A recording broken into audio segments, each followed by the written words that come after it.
Affirmative থেকে negative সেন্টেন্সে রূপান্তর করার অনেকগুলো নিয়ম রয়েছে, তার মধ্যে আজকের এই ভিডিওতে আমরা 9 নম্বর নিয়ম থেকে আলোচনা করব। এর আগের ভিডিওতে আমরা 1 থেকে 8 পর্যন্ত আলোচনা করেছি। তো নবম যে নিয়মটা আছে সেটা হচ্ছে অলওয়েজ যুক্ত নিয়ম।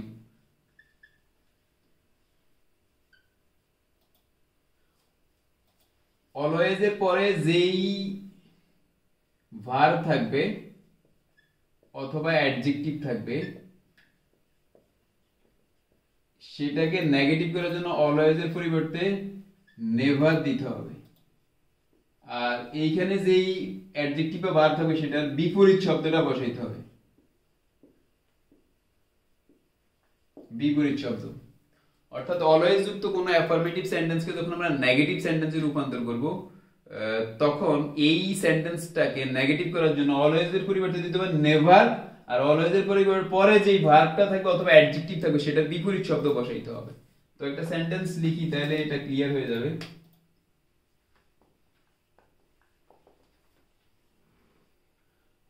I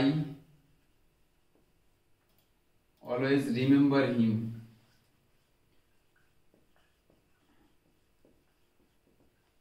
I always remember him, আমি তাকে সবসময় স্মরণ করি।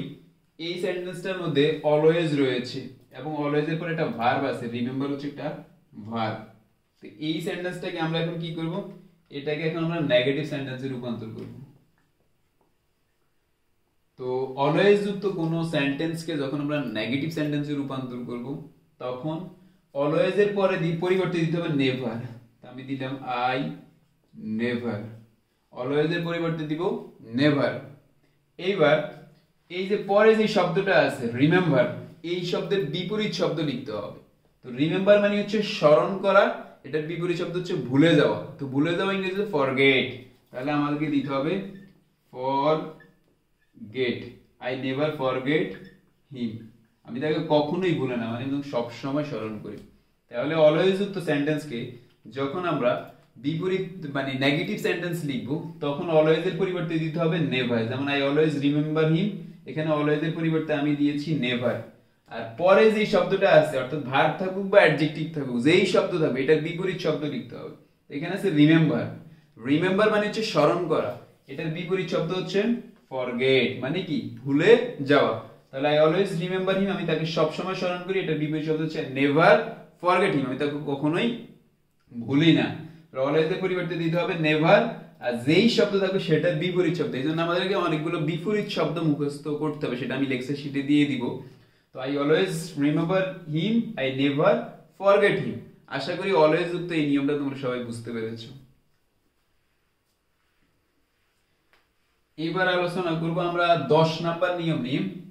10 নাম্বার নিয়মটা হচ্ছে অলওয়েজ থাকবে না, এখানে যদি কোনো ভার্ব বা অ্যাডজেক্টিভ থাকে তাহলে হচ্ছে সেটার বিপরীত শব্দ বসবে। অর্থাৎ কোনো ভার্ব বা অ্যাডজেক্টিভ যুক্ত সেন্টেন্স থাকতে পারে। প্রথম থেকে লিখি, কোনো ভার্ব যদি কোনো সেন্টেন্সে কোনো ভার্ব থাকে, অন্য কোনো সিম্পটমস না থাকে, ভার্ব থাকুক বা অ্যাডজেক্টিভ থাকুক, যেটাই থাকুক এটাকে নেগেটিভ করার জন্য বিপরীত ভার্ব বা অ্যাডজেক্টিভ বসাইতে হবে। বিপরীত ভার্ব অথবা অ্যাডজেক্টিভ। কোন সেন্টেন্সকে যখন আমরা বিপরীত করব, নেগেটিভ সেন্টেন্স করব, তখন বিপরীত ভার্ব বা অ্যাডজেক্টিভ করতে হবে। এটাকে যখন নেগেটিভ, আর এর আগে সেন্টেন্সটাকে কি করতে হবে, নট করতে হবে, অর্থ কি নেগেটিভ করতে হবে। সেন্টেন্সটাকে প্রথমে নেগেটিভ করবা, তারপরে যেই ভার্বটা থাকবে সেটার বিপরীত ভার্ব লিখবে, অথবা যে অ্যাডজেক্টিভ থাকবে সেটার বিপরীত অ্যাডজেক্টিভ লিখতে হবে। একটা সহজ एग्जांपल, এটা পরীক্ষা আসে অনেক সময়। যেমন আই লাভ হিম, এই সেন্টেন্সটা আমরা লিখছি। এই সেন্টেন্সে কিন্তু অলওয়েজ, সামটাইমস, নেভার এই জাতীয় কোনো সিম্পটমস নাই, শুধু কি আছে এই সেন্টেন্সের মধ্যে একটা লাভ, এটা হচ্ছে একটা ভার্ব, এটা ভার্ব আছে। এরকম যদি সিম্পল কোনো ভার্ব থাকে সেই সেন্টেন্সটাকে তুমি নেগেটিভ কিভাবে করবা, এটাকে নেগেটিভ করার জন্য আমাদেরকে প্রথম সাবজেক্ট লিখছি, এবারে যে নট, সেন্টেন্সটাকে নট দিতে হবে, নট মানে নেগেটিভ করতে হবে। তো আই লাভ হিম, এটা হচ্ছে present indefinite tense, subject plus ভার্বের প্রেজেন্ট ফর্ম প্লাস অবজেক্ট।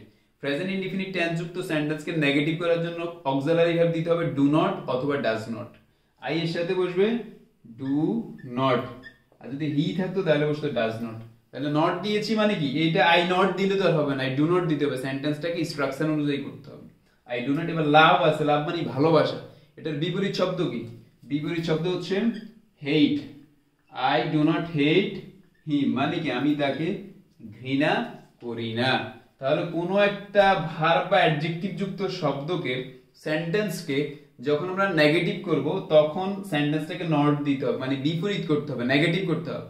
তো আই লাভ হিম এটা হচ্ছে প্রেজেন্ট ইনডিফিনিট টেন্স, আর এই সেন্টেন্সের এই টেন্সের নেগেটিভ করতে হলে ডু নট বা ডাজ নট লাগে। তো আমরা এখানে ডু নট দিয়েছি, আই ডু নট।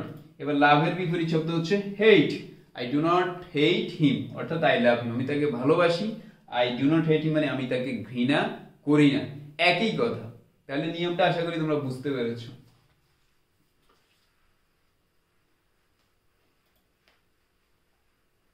এবার আমরা 11 নম্বর নিয়মে আলোচনা করব। 11 নম্বর নিয়ম হচ্ছে যদি কোনো সামটাইমস যুক্ত অ্যাফার্মেটিভ থাকে, সামটাইমস যুক্ত অ্যাফার্মেটিভ থাকলে সেটাকে নেগেটিভ করতে হলে নট অলওয়েজ দিতে হবে।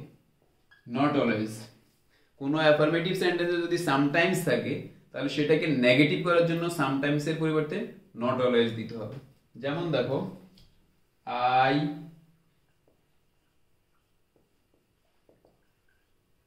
sometimes visit Chandpur.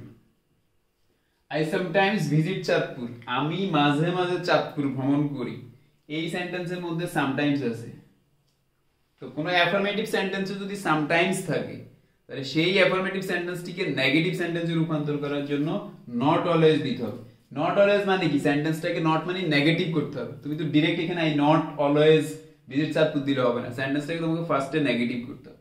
আর যদি সামটাইমস না থাকে তাহলে কি আই ভিজিট চাঁদপুর, কোন টেন্স? Present indefinite tense. কারণ আমরা জানি প্রেজেন্ট ইনডিফিনিট টেন্সের স্ট্রাকচারে প্রথম সাবজেক্ট থাকে, তারপরে ভার্ব থাকে, তারপর অবজেক্ট বা এক্সটেনশন থাকে। তো আই ভিজিট চাঁদপুর, এখানে আই ভিজিট এটা প্রেজেন্ট ইনডিফিনিট টেন্স। আর প্রেজেন্ট ইনডিফিনিট টেন্সকে যখন তুমি নেগেটিভ করবা তখন তোমাকে অক্সিলারি ভার্ব দিতে হবে ডু নট অথবা ডাজ নট দিতে হবে। ডু নট অথবা ডাজ নট দিতে হবে। অর্থাৎ প্রেজেন্ট ইনডিফিনিট টেন্স যুক্ত সেন্টেন্সকে অ্যাফার্মেটিভ থেকে নেগেটিভ করার জন্য তোমাকে ডু নট অথবা ডাজ নট ব্যবহার করতে হবে। তো আই এর সাথে বসবে কি?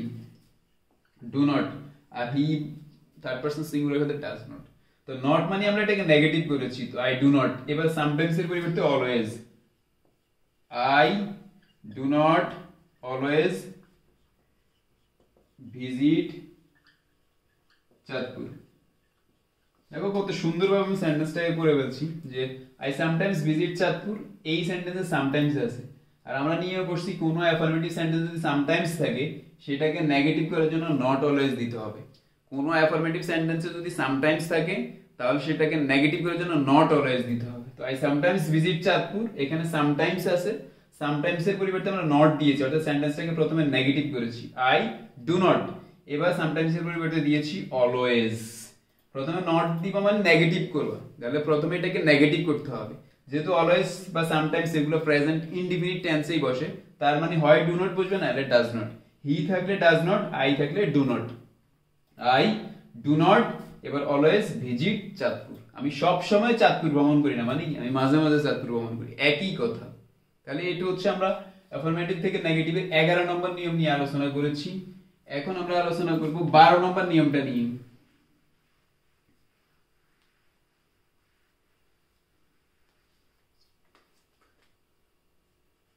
12 নম্বর নিয়মটা হচ্ছে মেনি যুক্ত নিয়ম। মেনি যুক্ত কোন অ্যাফার্মেটিভ সেন্টেন্সকে নেগেটিভ করার জন্য নট আ ফিউ দিতে হবে। নট আ ফিউ, এখানে তোমাদের বুঝার সুবিধার্থে আমি বলি মেনি মানে হচ্ছে অনেক, নট আ ফিউ মানে হচ্ছে ফিউ মানে হচ্ছে কম। এখন এগুলা দুইটাই কাউন্টেবল নাউনের ক্ষেত্রে ব্যবহৃত হয়। কাউন্টেবল নাউন কোনটা? যেই নাউনকে গণনা করা যায়, এই সমস্ত ক্ষেত্রে মেনি ব্যবহৃত হয়। যেমন I have, I have many friends, আমার অনেক বন্ধু আছে। এই সেন্টেন্সটার মধ্যে কি আছে? এই সেন্টেন্সের মধ্যে মেনি আছে। মেনি ফর ফ্রেন্ডস, বন্ধু, এটা কাউন্টেবল নাউন, গণনা করা যায় একজন বন্ধু, দুইজন বন্ধু, তাই মেনি বসছে। তো মেনি যুক্ত কোনো অ্যাফার্মেটিভ সেন্টেন্সকে নেগেটিভ করার জন্য একদম সহজ, জাস্ট মেনির পরিবর্তে নট আ ফিউ বসিয়ে দিবা। Not a few friends. I have not a few friends, খুবই সহজ। আমরা মেনি আছে, আমরা নিয়ে বসছি কোনো অ্যাফার্মেটিভ সেন্টেন্সে যদি মেনি থাকে তাহলে সেটাকে নেগেটিভ করার জন্য মেনির পরিবর্তে নট আ ফিউ বসিয়ে দিব, আর কোনো চেঞ্জ হবে না। তো আই হ্যাভ মেনি ফ্রেন্ডস, আমার অনেক বন্ধু আছে, এটা নেগেটিভ হচ্ছে I have not a few friends, আমার কম বন্ধু নেই, মানে কি অনেক বন্ধু আছে। তো মেনি যুক্ত কোনো অ্যাফার্মেটিভ সেন্টেন্সকে নেগেটিভ সেন্টেন্সে রূপান্তর করার জন্য মেনির পরিবর্তে নট আ ফিউ দিতে হবে। মেনি মানে অনেক, নট আ ফিউ মানে কম না, তার মানে কি অনেক, একই কথা।